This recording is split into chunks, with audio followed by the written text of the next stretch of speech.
Howdy grubs! Like you, I originally got into retro handhelds as a hobby because I wanted to play Pokemon Romhacks on the go. Maybe you just want to play the regular Pokemon games and Nintendo probably isn't going to put them on their streaming service anytime soon. If they were going to, they would have done it already. Like, why would they say no to money? Could be because they think that you won't buy the new entries if you're playing the old ones all the time, or maybe it's just because they don't want to have to deal with setting up trading and battling to get it to work on the originals on the Switch. Either way, retro emulation handhelds are here to save the day, and I'm going to give you some devices to take a look at to help you choose the right one for you. I'm going to go by system generations, and we have two options for each, the most authentic and a bonus option that's just my personal opinion that I think is worth checking out.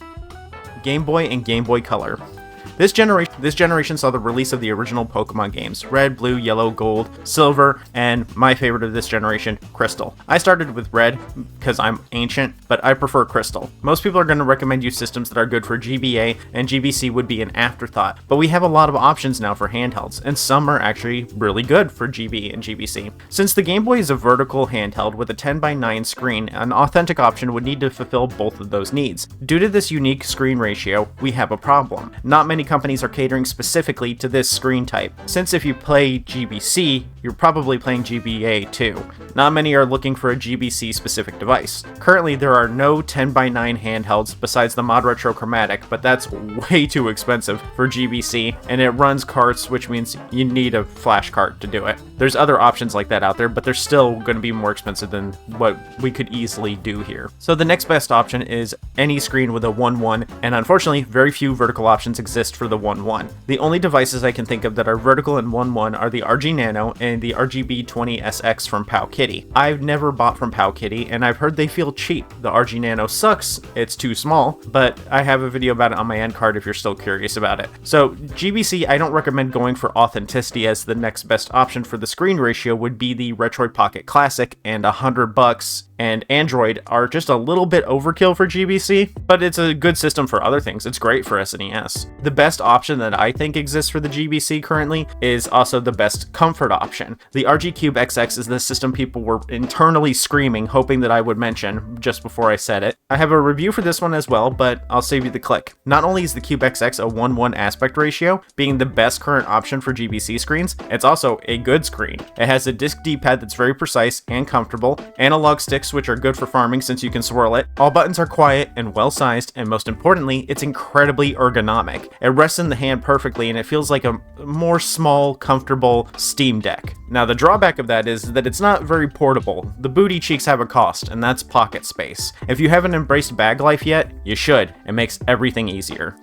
Game Boy Advance. The GBA is where some of the best Pokemon games were. We have remakes of Red and Blue through Fire Red and Leaf Green, and the third Pokemon generation, which features the best ROM hacks out of any of the generations. So a lot of people skip the GB and GBC and jump straight to getting a device specifically for the GBA. Thankfully, GBA is incredibly easy to emulate. You could not only emulate it on a toaster, but if creative enough, you could probably run it on the toast that it made. Authenticity has a lot of options, as the GBA is loved for a lot more than just Pokemon. It's my personal favorite retro system. The GBA has an issue though. Like the GBC, it has a weirdly specific screen ratio of 3:2. It's wider than the most commonly adopted 4:3, and not as wide as the second most common option, 16:9. This means pillar boxing on the 16:9, and some minor letterboxing on 4:3. Honestly, the letterboxing on 4:3 isn't even noticeable until you get a really big device. So authenticity comes in two flavors. We have multiple systems that are clones of the handheld shape. Then we have systems that have screens that match the aspect ratio. For the best of both worlds, we have the RG34XX by Ambernick. It looks exactly like a GBA and has the same screen ratio. So for people who prefer the horizontal GBA, this is a done deal. Like, I think the GBA original has the best form factor. It's wide, fits hands perfectly, but it always had that problem of not having a backlit screen, even though they released systems before that that had backlit screens. So the RG34XX is kind of like my fantasy come to life, but it's not the best option if you want things like analog sticks for other games and maybe easier farming. For GBA SP authenticity, we have a lot of options, but only a couple categories. Unfortunately, the two options are 3:2 but has analog sticks, or 4 4x3 and doesn't have analog sticks. So we don't have a 3.2 that has no analog sticks, which would be truly authentic. We have the 34XX SP, which is a 3.2 clamshell and has analog sticks,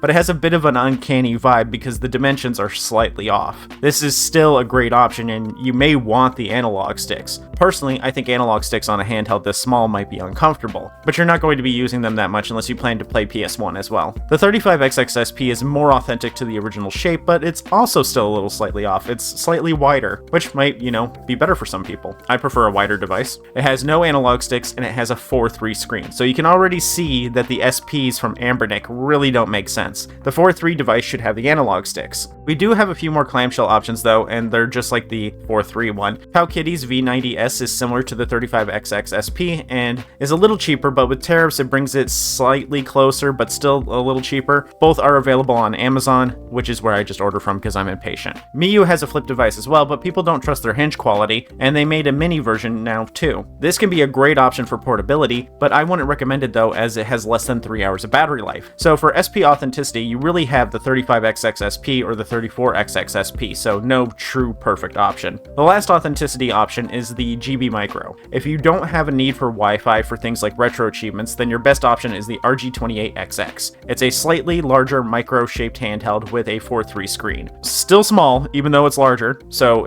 if you don't like small devices, maybe don't get this. The 4.3 screen isn't perfect, but it comes preloaded with a GB Micro banner to fill in the letterboxing. This was my favorite handheld for a long time, and it's still a great option and is the cheapest out of all the options available. Now, my personal recommendation. The letterboxing on a 4.3 screen with 3:2 ratio games isn't that bad, so I suggest the Shu 20 V32. Review on the end card. The short of it is, it's an Android handheld that uses a special front end that looks like Onion OS. So despite being Android, it comes pre-set up, and it's very easy to use. Just load your own games and go. If you're the tech-savvy sort, you can get it without an SD card and then supply and flash your own, which a lot of us in this hobby do already because the SD cards that come with these are pretty bad. This will save you $5 in the end because you're not paying for that SD card, and makes the handheld only $43, and the shipping fee for me was $10. This makes it the cheapest handheld of this size, form factor, and shape on the market. It's my new budget recommendation, and I actually use it. I've been playing Legacy of Goku 2 on it. I normally don't recommend Android or vertical, but this one just gets so much right. DS. This is an interesting place in emulation right now. It's the thing everyone wants to be able to do, that and 3DS. Many devices are capable of emulating DS, but not many options have two screens. But Pokemon games get great here because of the quality of life improvements like the improved experience share. Authenticity doesn't leave us with a lot of options though. Thus far, every device I've recommended has cost less than $80. We can't do that with the DS. Currently, the most cost-effective DS emulator is a DSi that's been hacked. For emulation, we have a few authentic options, but the majority cost more than $200. The Thor is a great system from what everyone has been saying, and it does 3DS too. The Pocket DS is $400. It does 3DS as well.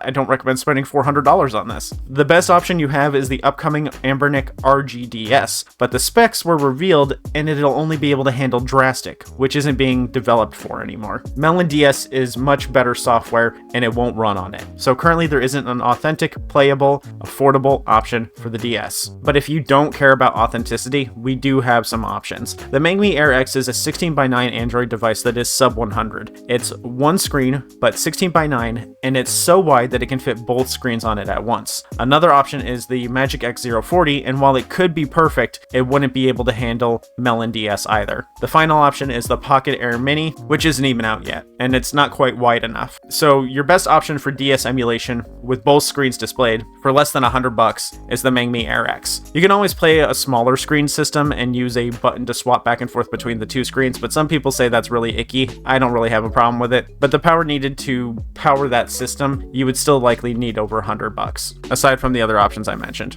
3DS. If the DS options weren't great, it's not looking much better for the 3DS. The power needed to run 3DS emulation means full stop, you're not spending less than $200. For authenticity, you have the Thor. With used 3DS prices being where they are, it's possible this is your better option, except there is the original 2DS. It's ugly as hell, but it's also cheap. Most people don't want it, and they're easy to hack. So for authenticity and my recommendation, both are a used 2DS. If you can even find a used 3DS on Japanese auction sites, you can hack them to remove the region lock. A hacked 3DS will have full 100% compatibility and for close or less than the price of the Thor.